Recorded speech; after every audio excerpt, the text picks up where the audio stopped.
नमस्कार दोस्तों, मैं यशपाल सिंह आपका इस YouTube चैनल पर हार्दिक स्वागत करता हूं। आज हम डिस्कस करने वाले हैं टोटल इंटरनल रिफ्लेक्शन। जी हाँ, जनरल साइंस में फिजिक्स वाला जो सेक्शन है उसमें ये टॉपिक है जिसे हम कहते हैं पूर्ण आंतरिक परावर्तन, टोटल इंटरनल रिफ्लेक्शन, या इसे हम TIR भी कह देते हैं। TIR total internal reflection short form है इसकी TIR। देखिए दोस्तों, इस टॉपिक को डिस्कस करने से पहले मैं इस टॉपिक की कुछ घटनाओं पर चर्चा करना चाहूंगा, जैसा कि हम अपने दैनिक जीवन में देखते हैं। आपने देखा होगा कि गर्मी के दिनों में ऐसी घटना का दिखाई देना एक आम बात है, या जब हम खुली सड़कों पर होते हैं या खुले मैदानों में देखते हैं तो हमें ऐसा आभास होता है कि जैसे इन खुले मैदानों या सड़कों पर बारिश की तरह पानी बिखरा हुआ है, या फिर हमें ऐसा आभास होता है कि वहाँ पर एक तालाब बना हुआ है, जल का स्रोत बना हुआ है। वहाँ जितनी भी आसपास वस्तुएं होती हैं, यहाँ तक कि उन वस्तुओं का हमें उसमें उल्टा प्रतिबिंब भी दिखाई देता है। तो हम ऐसा आम तौर पर गर्मी के दिनों में दोपहर के समय ऐसा देख पाते हैं, और ये जो हमें दिखाई देता है, ये जो हमें आभास होता है, इसकी वजह है टोटल इंटरनल रिफ्लेक्शन। या फिर हम एक ऐसी घटना जैसे हीरे का चमकना प्रकाश की उपस्थिति में, ये भी किसकी वजह से ऐसा दिखाई देता है? TIR यानी टोटल इंटरनल रिफ्लेक्शन की वजह से। या फिर आपने गौर किया हो कभी, जैसे टूटे हुए कांच के किनारों का सनलाइट में आपको वो किनारे चमकते हुए दिखाई देते हैं, तो वो जो किनारे आपको चमकते हुए दिखाई दे रहे हैं उसकी वजह क्या है? टोटल इंटरनल रिफ्लेक्शन यानी पूर्ण आंतरिक परावर्तन। या फिर कभी आपने नोटिस किया हुआ हो, जब पानी से भरे गिलास में एयर बबल्स बन जाते हैं, वायु के बुलबुले, और गिलास अगर ट्रांसपेरेंट है यानी कांच का है, तो आपको वो बुलबुले आपको मोतियों के समान चमकते हुए दिखाई देंगे। ये भी किसकी वजह से होता है? पूर्ण आंतरिक परावर्तन की वजह से ही होता है। तो दोस्तों, हम चर्चा कर रहे हैं टोटल इंटरनल रिफ्लेक्शन। इसे ध्यान से सुने, बहुत ही महत्वपूर्ण टॉपिक है। और TIR डिस्कस करने से पहले मैं आपको आप डायग्राम देख रहे हैं बोर्ड के ऊपर, यहां पर मैं चर्चा करना चाहूंगा आपसे रिफ्लेक्शन यानी अपवर्तन को लेकर, क्योंकि हमें टोटल इंटरनल रिफ्लेक्शन को समझना है। हालांकि मैंने पिछला वीडियो इसी टॉपिक पर बनाया था, रिफ्लेक्शन यानी प्रकाश का अपवर्तन, रिफ्लेक्शन ऑफ लाइट। अगर आप पिछला वीडियो देखें तो आपको अच्छे से समझ में आएगा, लेकिन फिर भी क्योंकि हम टोटल इंटरनल रिफ्लेक्शन को लेकर चर्चा करने वाले हैं और इस टॉपिक को बेहतर तरीके से समझने के लिए हमें अपवर्तन को फिर से एक बार समझ लेना चाहिए। देखिए, रिफ्लेक्शन क्या होता है? रिफ्लेक्शन यानी अपवर्तन के लिए दो माध्यम की आवश्यकता होती है। जैसे आप देखें, मैंने यहाँ पर दो मीडियम यानी माध्यम लिए हुए हैं। पहला माध्यम है विरल और दूसरा माध्यम है सघन। विरल माध्यम को हम कहते हैं रेयर मीडियम, और सघन माध्यम को हम डेंसर मीडियम कहेंगे। हमने यहाँ पर इसका जो रिफ्रैक्टिव इंडेक्स लिया है, जिसे म्यू कहा जाता है।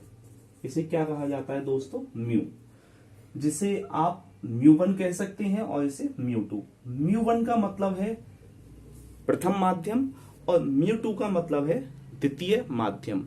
या हम ऐसे कहें कि म्यू1 की तुलना में म्यू2 हमें क्या लेना है? हमेशा सघन। क्योंकि देखिए, म्यू1 तो हमें एयर यानी वायु ही लेना है, तो वायु से यानी विरल माध्यम की तुलना करके आप पढ़ेंगे तो म्यू2 को आमतौर पर सघन माध्यम ही मान लिया जाता है। तो दोस्तों देखिए, जब हम दो मीडियम लेते हैं और दो माध्यम हैं, और जब दो माध्यम में प्रकाश की किरण अगर म्यू1 से यानी विरल से सघन माध्यम में जाए, क्योंकि यहाँ दो कंडीशन बनेंगी, विरल से सघन माध्यम में जाए या फिर सघन से विरल माध्यम में आए, तो यहाँ दो स्थितियां बनती हैं। तो देखिए, पहली स्थिति की अगर हम बात करें ये हमने क्या किया, ये हमने एक, आप देखें ये दो मीडियम है और ये इनकी कहलाएगी सरफेस यानी कि सतह, जो कि इन दोनों मीडियम को अलग करने का काम कर रही है। जैसे मैं इसे डॉट से दिखा देता हूं, ये क्या है, वाटर है, हमने ये एयर लिया है यानी वायु, तो इसे हम मान लेते हैं ये क्या है, वाटर यानी जल। और ये हमने एक काल्पनिक पथ, इमेजिनरी लाइन कह सकते हैं आप इसे, जिसे नॉर्मल बोला जाता है यानी अभिलंब, ये हमने खींच लिया है जिससे थोड़ा डायग्राम बनाने में आसानी रहे। अब आप देखें, जब प्रकाश की किरण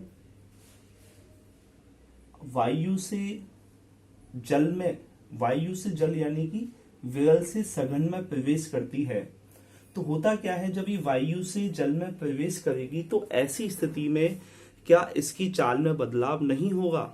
हमने पिछला वीडियो देखे आप, चाल में बदलाव होगा और इसकी चाल क्या होगी, पहले की तुलना में घट जाएगी। अब इसकी चाल पहले की तुलना में स्पीड घटेगी तो ये नॉर्मल की ओर क्या होगी, झुक जाएगी। तो आप देखें नॉर्मल की ओर झुक चुकी है ये, इसे इस तरीके से जाना चाहिए था लेकिन ये नॉर्मल की ओर झुक चुकी है।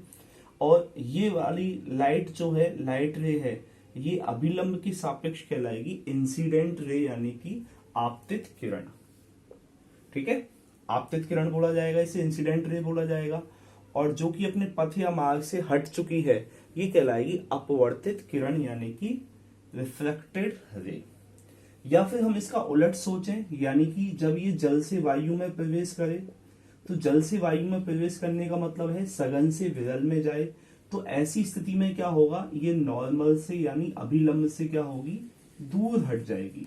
क्योंकि अब ये सघन से विरल में जा रही है तो इसकी जो चाल है इस सघन माध्यम की तुलना में इस विरल माध्यम में चाल क्या होगी, इसकी बढ़ जाएगी।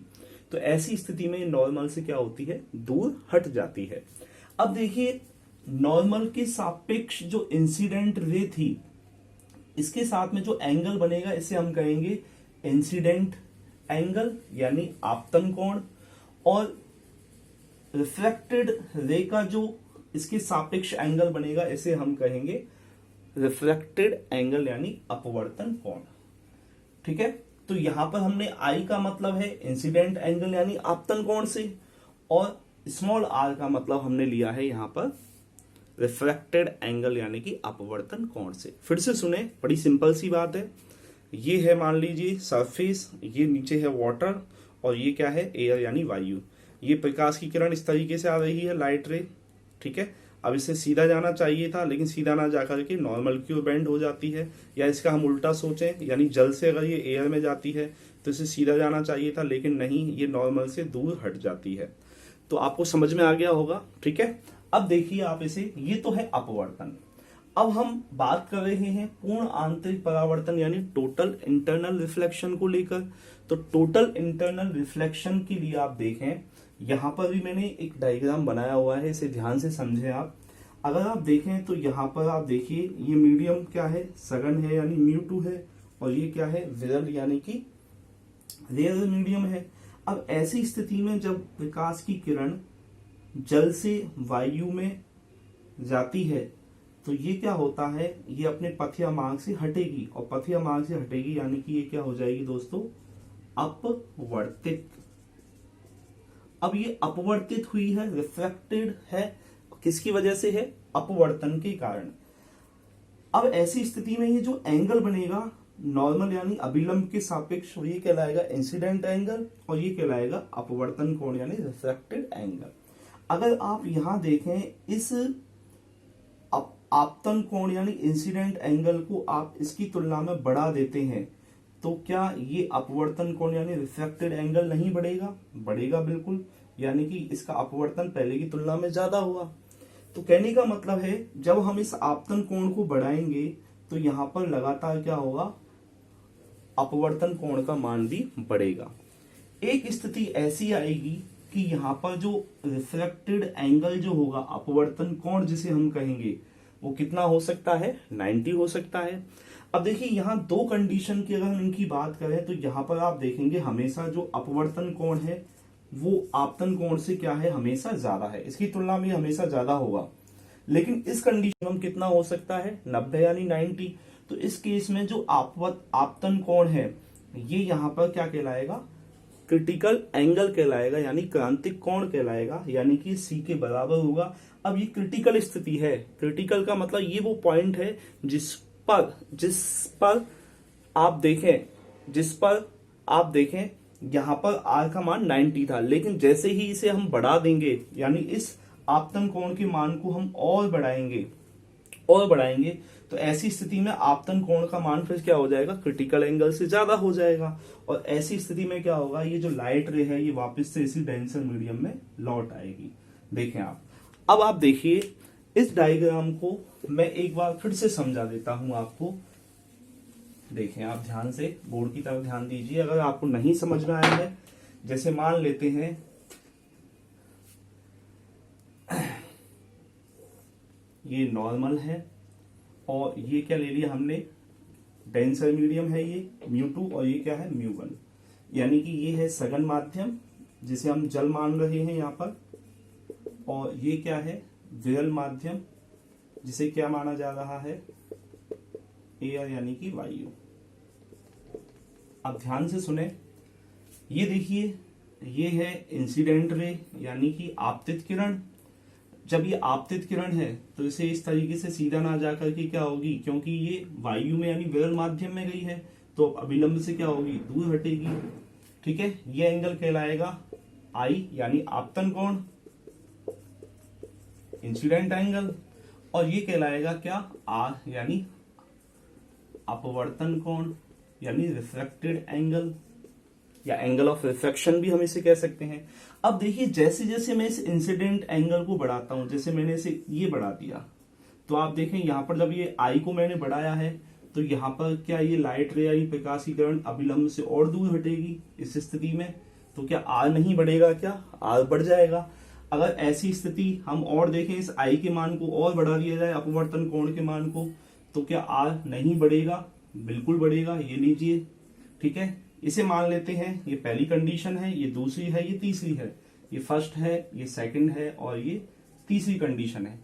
चौथी कंडीशन आप देखें, जैसे ही हम आई यानी आपतन कोण के मान को और बढ़ाते हैं तो यहां पर ऐसी स्थिति में ये जो अपवर्तन कोण है मान लेते हैं ये इसके बराबर, यानी कि कितना हो जाता है, यहां से ये आप देखें तो ये हो जाता है 90 डिग्री। तो ये आर की वैल्यू है जो कि मैक्सिमम है। इस केस में आप देखें नंबर 3 कंडीशन तक अगर आप देखेंगे यहाँ पर आर की वैल्यू हमेशा आई से क्या थी, ज्यादा थी। देखिए आप, ये आई की वैल्यू है और ये आर की वैल्यू हमेशा क्या होगी, आर की वैल्यू आई से क्या होगी, ज्यादा होगी। लेकिन आप देखें इस कंडीशन में क्या होता है, इस कंडीशन में जैसे ही आर 90 होता है, और आर 90 क्या है, अपवर्तन कोण क्या है, यहाँ पर ये मैक्सिमम वाली स्थिति है। ठीक है, तो यहाँ पर अपवर्तन कोण का अधिकतम मान कितना हो सकता है, 90 डिग्री हो सकता है। तो ऐसी स्थिति में ये जो इंसिडेंट एंगल होगा ये किसके बराबर हो जाएगा, सी के, यानी इसे हम यहाँ पर बोलेंगे क्रिटिकल एंगल। अब क्योंकि ये क्रिटिकल कंडीशन है, ये वो कंडीशन है जैसे ही इससे हम आई का मान अधिक करेंगे, आई की वैल्यू जैसे ही हम क्या करेंगे, अधिक करेंगे। जैसे मैं इसे इससे दिखा देता हूं रेड कलर की लाइन से, ये नंबर कौन सी कंडीशन हो गई, 5। तो ऐसी स्थिति में आप देखेंगे यहां पर जो ये वाली स्थिति है, तो यहां पर लाइट वापस से इसी मीडियम में लौट आएगी। ऐसा कब हुआ जब आई की वैल्यू आपने सी से क्या कर दी, ज्यादा कर दी। सी यहां पर क्या है, क्रिटिकल एंगल है। सी क्या है दोस्तों, यहां पर क्रांतिक कोण है। क्योंकि जब आई की वैल्यू सी से अधिक होगी तब ये लाइट रे वापस से कौन से मीडियम में लौटेगी, डेंसर मीडियम में। अब देखिए यहां पर आप देखें तो क्या मीडियम चेंज हुआ, लाइट रे जिस मीडियम में ट्रेवल कर रही थी, यानी कौन से मीडियम में ट्रेवल कर रही थी बताइए, डेंसर मीडियम में। तो वापस कौन सी मीडियम में लौटी है, वही डेंसर मीडियम यानी सघन माध्यम में। क्या मीडियम चेंज हुआ, आप कहेंगे नहीं। तो आप देखिए इसमें दो कंडीशन है टीआईआर की घटना होने के लिए, 2 शर्तों का होना बहुत जरूरी है। पहली शर्त तो ये है कि जो प्रकाश की किरण है, लाइट रे है, वो सघन से विरल माध्यम में जानी चाहिए। सघन से विरल, डेंसर टू रेयर मीडियम, ये विशेष तौर पर ध्यान रखें। आप कहेंगे सर अगर विरल से सघन में आए तो क्या टीआईआर नहीं होगा? बिल्कुल नहीं होगा। देखिए क्यों नहीं होगा, अगर आप इसका उलट सोचिए, यहाँ पर अगर इसे मैं विरल मान लेता हूं और सघन ये हो जाए तो यहाँ पर ये लाइट रे क्या नॉर्मल से दूर हटेगी? नहीं, बल्कि इसके क्या आएगी? नजदीक आएगी। सोच कर देखना, ठीक है। तो ऐसी स्थिति में क्या होगा, यहाँ पर हमेशा विरल सघन से विरल में जानी चाहिए। और दूसरी कंडीशन क्या है? दूसरी कंडीशन है कि incident angle is greater than critical angle. आपतन कोण का मान क्रांतिक कोण के मान से अधिक होना चाहिए हमेशा। तो ये दो शर्तों का होना बहुत बहुत जरूरी है, तभी आपको टीआईआर की घटना देखने को मिलेगी। ठीक है, आपको समझ में आ गया होगा। फिर से एक बार सुने इसको, इस लाइन को मैं एक बार रिपीट करता हूं। जब प्रकाश की किरण, जब लाइट रे यानी प्रकाश की किरण सघन से विरल माध्यम में ट्रेवल करती है, यानी कि जाती है या संचरित करती है, तो अपवर्तन के कारण ये प्रकाश की किरण क्या हो जाती है? अपवर्तित हो जाती है, यानी अपने मार्ग या पथ से हट जाती है। जब प्रकाश की किरण सघन से विरल माध्यम में, यानी कि एक माध्यम से दूसरे माध्यम में, दूसरे से पहले माध्यम में संचरित होती है, तो वह अपने पथ या मार्ग से क्या होती है? हट जाती है। और अगर हम इस आपतन कोण के मान को लगातार बढ़ाते जाते हैं तो यहां पर अपवर्तन कोण का जो मान है वो अधिकतम कितना होगा? 90 डिग्री होगा। और ऐसी स्थिति में जब R 90 होता है तो I की जो वैल्यू है वो किसके बराबर हो जाती है? या इस I को ही हम यहाँ पर क्या कहेंगे? इसे हम कहेंगे IC, यानी कि क्रिटिकल एंगल। ये वो क्रिटिकल पॉइंट है जिससे ऊपर I की वैल्यू अगर होगी तो ये वापस से डेंसर मीडियम यानी कि उसी माध्यम में लौट आएगी। समझ में आ गया होगा। तो दो शर्तों का होना जरूरी है, सघन से विरल में जाना जरूरी है और आपतन कोण का मान क्रांतिक कोण से अधिक होना चाहिए। बात समझ में आ चुकी होगी आपको, तभी आपको पूर्ण आंतरिक परावर्तन की घटना देखने को मिलेगी। ठीक है, तो देखिए जब प्रकाश की किरण सघन से विरल माध्यम में प्रवेश करती है और यदि कंडीशन लगा रहा हूं मैं, और यदि आपतन कोण का मान क्रांतिक कोण के मान से अधिक हो जाए तो यह वापस उसी माध्यम यानी सघन में लौट आती है। और यही घटना क्या कहलाती है दोस्तों? पूर्ण आंतरिक परावर्तन यानी TIR कहलाती है। तो देखिए दोस्तों, मैं ये कह रहा था कि TIR यानी टोटल इंटरनल रिफ्लेक्शन के लिए दो शर्तों का होना अति आवश्यक है। पहली शर्त हमने लिख दी है बोर्ड पर कि जो लाइट रे है, प्रकाश की किरण है, वो हमेशा याद रखें सघन माध्यम यानी μ2 से कौन से माध्यम में गमन करेगी? विरल माध्यम यानी μ1 में। दूसरी शर्त हमने ली है कि आपतन कोण का मान यानी इंसिडेंट जो एंगल है उसका मान हमेशा क्रिटिकल एंगल यानी क्रांतिक कोण से अधिक होना चाहिए। ठीक है, तो यहाँ पर किस टाइप के क्वेश्चंस आपके लिए बन सकते हैं वो भी मैं आपको करवाऊंगा यहाँ पर। ठीक है, तो आप यहाँ एक बार फिर से समझ सकते हैं, जैसे जैसे हमने, आप देखिए जैसे जैसे हमने इस इंसिडेंट एंगल के यानी आपतन कोण के मान को बढ़ाया है, वैसे वैसे आप देखेंगे कि अपवर्तन कोण का मान भी बढ़ता गया है।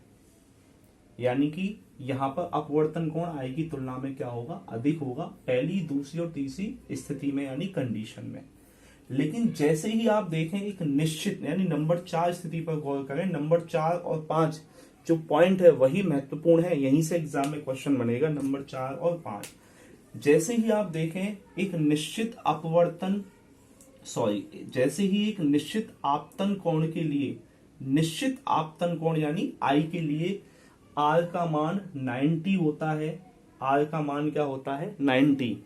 उस स्थिति में ही हम I को क्या कहते हैं? C यानी आपतन कोण को ही हम कहते हैं क्रिटिकल एंगल।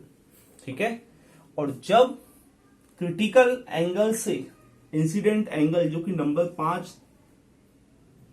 5 यानी कि पॉइंट नंबर 5 को आप देखें, जैसे ही आपतन कोण का मान I से अधिक होगा, क्योंकि नंबर 4 पर तो हमने कंडीशन लगा दी, ये वाली स्थिति है।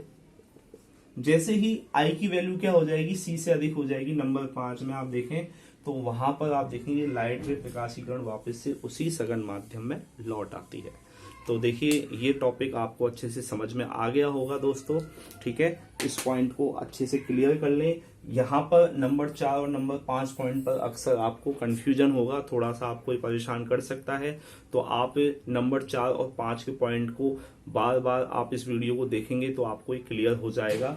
अब देखें दोस्तों आप यहाँ पर कि वो कौन कौन सी घटनाएं हैं, या हम कहें कि जो TIR है, टोटल इंटरनल रिफ्लेक्शन यानी पूर्ण आंतरिक परावर्तन जो है, इस पर कौन कौन सी घटनाएं आधारित हैं जो हम अपने दैनिक जीवन में देखते हैं। या हम ये भी कह सकते हैं कि TIR का उपयोग या अनुप्रयोग यानी कि एप्लीकेशंस क्या क्या है, ठीक है।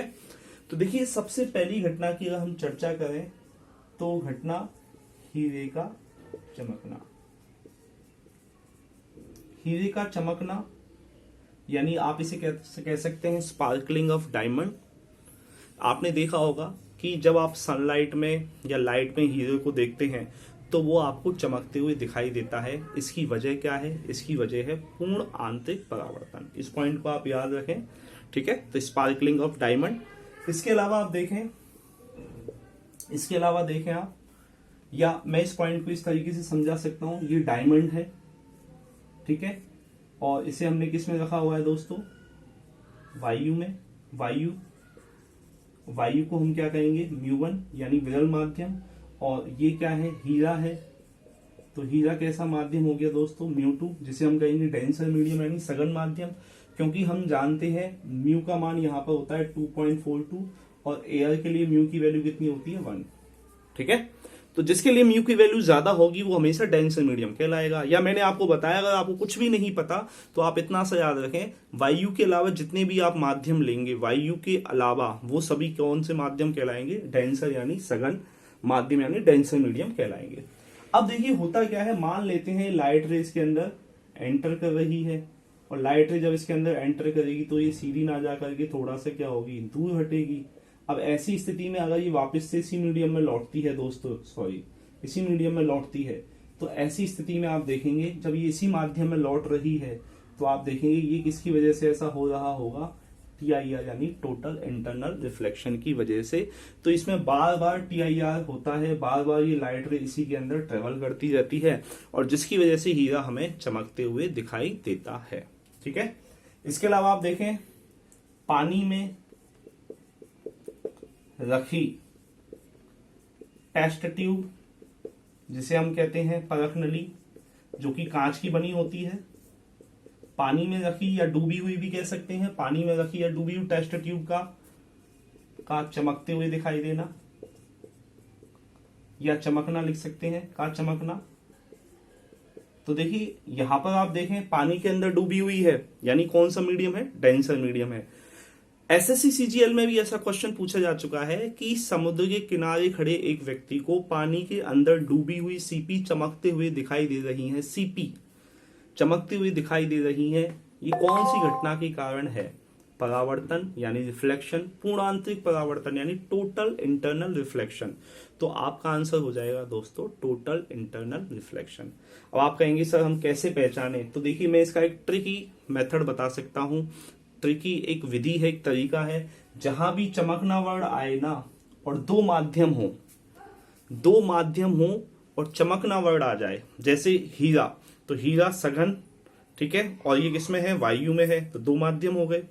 मैंने कहा पानी में डूबी हुई टेस्ट ट्यूब, तो पानी जो है उसके बाहर का माध्यम कौन सा होगा? वायु, और पानी के अंदर है तो यानी कि सघन माध्यम, 2 माध्यम यहाँ भी हुए। वैसे समुद्र के किनारे खड़े व्यक्ति को, तो आप देखेंगे समुद्र के किनारे अगर कोई व्यक्ति खड़ा हुआ है तो इसका मतलब वो वायु में खड़ा हुआ है, और लेकिन पानी में डूबी हुई तो पानी के अंदर से यानी कि लाइट रे से टकरा के वापस सघन से वायु यानी कि विरल में आ रही होगी। तो यहाँ भी कितने माध्यम है? 2 माध्यम है, ठीक है। वैसे ही आप देखेंगे कांच के टुकड़ों के किनारों का चमकते हुए दिखाई देना। कांच के जो टुकड़े होते हैं, कांच के टुकड़ों के किनारे का चमकना या चमकते हुए दिखाई देना, ठीक है। या फिर आप देखें पानी में बने वायु के बुलबुले, एयर बबल जिसे हम कह सकते हैं, वायु की बुलबुले का चमकना या चमकते हुए दिखाई देना। ठीक है, तो इस तरह की घटनाएं आप देखेंगे, ये सारी घटनाएं किसकी वजह से दिखाई देती हैं हमें? TIR यानी टोटल इंटरनल रिफ्लेक्शन की वजह से ही हमें दिखाई देती हैं। देखिए दोस्तों, एक महत्वपूर्ण घटना जो अक्सर एग्जाम में पूछी जाती है वो है खुले मैदानों में या सड़कों पर गर्मी के दिनों पर आपको तालाब या पानी के बहने का जो आभास होता है वो किसकी वजह से होता है, वो कौन सी घटना की वजह से बनता है? तो वो है TIR। तो देखिए दोस्तों, अक्सर आपने देखा होगा कि जैसे मान लेते हैं ये है डेजर्ट, रेगिस्तान है ये, और ये पौधा है इस तरीके से, और यहां पर एक व्यक्ति खड़ा हुआ है। ये है क्या? ये दोस्तों रेगिस्तान, डेजर्ट है ये। देखिए होता क्या है, और डेजर्ट है और हम बात कर रहे हैं गर्मी के दिनों की, और समय है दोपहर का। दोपहर का मतलब 12-1-2 बजे का समय है, अत्यधिक गर्मी होती है, जून का महीना है, कर्क रेखा पर होता है सूर्य। तो ऐसी स्थिति में होता है, क्या होता है कि जो ये डेजर्ट है यहाँ पर क्या होती है, जो वायु होती हैं, वायु के हम कह सकते हैं जो गैसों के जो अणु हैं, ये क्या होंगे दोस्तों, ये जब इस बालू मिट्टी से, ये बालू मिट्टी के जब ये संपर्क में आएंगे तो संपर्क में आने पर क्या होगा, ये क्या होंगे, गर्म होंगे, और गर्म होने पर वायु आप जानते हैं हल्की होती है तो ऊपर उठेगी, और ऊपर उठेगी तो ऐसी स्थिति में ऊपर जाने पर क्या होगी, फिर ये ठंडी होगी। तो आप देखेंगे, कहने का मतलब है कि यहाँ पर कुछ परतें बनती हैं, और वो जो परतें बनती हैं वो किसकी बनती हैं, वो ठंडी वायु और गर्म वायु की बनती हैं। तो इस तरीके से आप समझ सकते हैं, मैं एक डायग्राम बना दिया है। तो ऐसी स्थिति में क्या होता है, आप देखेंगे जब ऐसी जो सघन ठंडी वायु और गर्म वायु की परतें बनती हैं तो गर्म वायु को हमेशा क्या माना जाता है, गर्म वायु को माना जाएगा यहाँ पर विरल माध्यम, और ठंडी वायु को यहाँ पर हम माना जाएगा सघन माध्यम। तो ऐसी स्थिति में देखिए गर्म वायु हल्की होगी, ऊपर उठेगी। ठीक है, अब ऐसी स्थिति में ऊपर उठेगी तो इसका मतलब वो ठंडी होगी, और ठंडी होगी तो कैसा माध्यम बनेगा, सघन माध्यम बनेगा। तो सघन विरल इस तरीके से परतें बन जाती हैं, और जब प्रकाश की किरण यहाँ पर आती है और आकर टकरा के लौटती है तो ऐसी स्थिति में जब ये सघन से विरल माध्यम में जाती है, सघन से कौन से माध्यम में जाती है, विरल माध्यम में जाती है, तो ऐसी स्थिति में क्या होता है, TIR के कारण आपको ऐसा आभास होता है कि यहाँ पर क्या भरा हुआ है दोस्तों, यहाँ पर वाटर यानी कि जल है या तालाब है, और इसी की वजह से आपको ये जो प्लांट है, ये जो पौधा है, इसके अंदर इसका कैसा प्रतिबिंब दिखाई देगा, उल्टा भी दिखाई देगा। और इस घटना को हम कहते हैं मरीचिका, इसे हम कहते हैं मरीचिका यानी कि मिराज। मरीचिका यानी इसे क्या बोला जाता है, मिराज बोला जाता है, और इस घटना को मिराज यानी मरीचिका बोला जाता है। और ये किसकी वजह से होती है दोस्तों, TIR यानी कि टोटल इंटरनल रिफ्लेक्शन की वजह से होती है। क्लियर है ये पॉइंट। और इसी घटना की वजह से गर्मी के दिनों में जो पशु रेगिस्तान में होते हैं, रेतीले इलाकों में होते हैं, उनकी मौतें ज्यादा होती हैं, क्योंकि उन पशुओं को ऐसा आभास होता है, आभास वास्तविकता नहीं है, एक्चुअलिटी नहीं है, ऐसा आभास होता है कि जहां तक उनकी नजरें जा रही होती हैं उनको ऐसा आभास होता है कि वहां पर क्या है, जल है, और जैसे ही वो उस जगह दौड़ करके पहुंचते हैं तो फिर से वही उनको, जहां तक उनकी नजर जाती है वापस वही घटना दिखाई देती है। वो किसकी वजह से, TIR की वजह से, जिसे हम क्या बोल रहे थे, मिराज। तो इस तरीके से वो जैसे जैसे वो दूर दूर तक देखते हैं तो उन्हें पानी का आभास होता है, और दौड़ दौड़ करके उसी जगह पहुंचते हैं, लेकिन उन्हें पानी नहीं मिल पाता, और इस पानी के अभाव की वजह से उनकी तड़प तड़प कर क्या हो जाती है, मौत हो जाती है। तो आपको समझ में आ गया होगा कि गर्मी के दिनों में सड़कों पर जो आपको जो नदी जैसे बह रही है यानी, या फिर पानी फैलने का जो आभास होता है, आभास बोल रहा हूं दोस्तों मैं, वो किस वजह से होता है, वो TIR की वजह से बनने वाली जो घटना है मिराज, उसकी वजह से ऐसा होता है। ठीक है, लास्ट पॉइंट है इसका, बहुत ही अच्छा पॉइंट है, जिसे हम कहते हैं प्रकाशिक तंतु। प्रकाशिक तंतु या इसे हम कहें ऑप्टिकल फाइबर। ठीक है, फाइबर यानी कि रेशे, धागे, यानी कांच की बनी हुई एक नली होती है और ये नली इतनी बारीक होती है जैसे कि धागे होते हैं उस तरीके से। जैसे मैं एक डायग्राम बना देता हूं, ये लीजिए आप, ये ऑप्टिकल फाइबर है और इस ऑप्टिकल फाइबर को इस तरीके से डिजाइन किया जाता है कि इसका जो अंदर का जो मीडियम होता है, अंदर का जो माध्यम होता है, वो कैसा रखा जाता है, सघन रखा जाता है। कैसा रखा जाता है दोस्तों, सघन यानी डेंसर। जो हमने μ2 लिखा है अब आप समझ गए होंगे। और जो बाहर का जो माध्यम होता है इसे क्या रखा जाता है, ये वाला जो है विरल। और जब हम इसमें लाइट रे को यानी प्रकाश की किरण को एंटर करेंगे तो एंटर करने पर क्या होता है, ये सघन से विरल में जाने वाली होती है, लेकिन सघन से विरल में ना जाकर के वापस से कौन से मीडियम में लौटेगी, सघन में। किसकी वजह से, TIR की वजह से। तो सघन में ही बार बार लौटती है, किसकी वजह से, TIR होने के कारण, पूर्ण आंतरिक परावर्तन होने के कारण।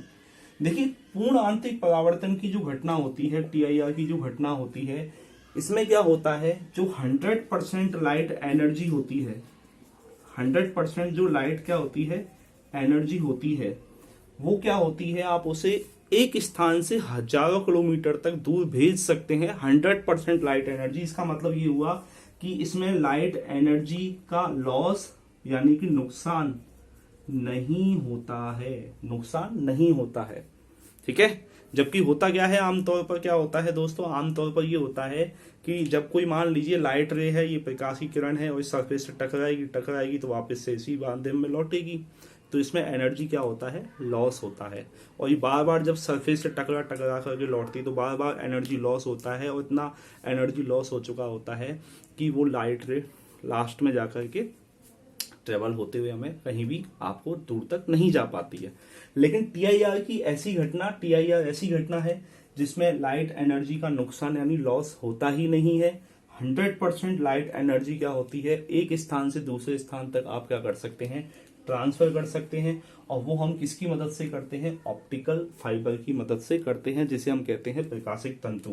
तो ये जो ऑप्टिकल फाइबर है दोस्तों, ये TIR के सिद्धांत यानी प्रिंसिपल पर काम करता है। अच्छा क्वेश्चन है, पूछा जाता है कि प्रकाशिक तंतु किसके सिद्धांत पर कार्य करता है, तो आप कहेंगे पूर्ण आंतरिक परावर्तन के सिद्धांत पर कार्य करता है। और इस प्रकाशिक तंतु का यूज कहाँ होता है, इसका यूज होता है टेलीकम्युनिकेशन सेक्टर में, यानी टेलीफोन की जो लाइन होती है, जो केबल जिसे हम कहते हैं, तार जिसे हम कहते हैं, उसके अंदर ऑप्टिकल फाइबर का यूज होता है।